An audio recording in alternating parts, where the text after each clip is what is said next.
คือทองม้วนไส้ไข่เค็มลาวาอันนี้จากขนมจากเซินเจิ้นนะคะ เดี๋ยวเรามาชิมกันนี่ทองม้วนไข่เค็มลาวา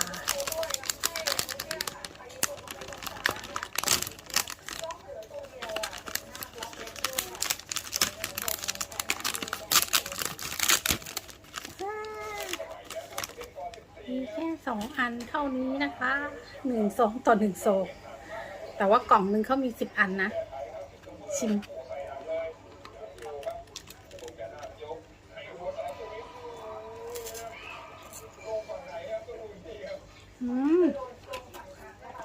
ไม่เป็นลาวาหรอกนะไส้มันน้อย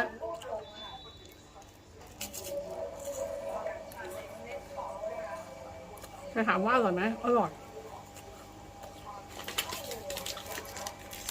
แบบนี้นะ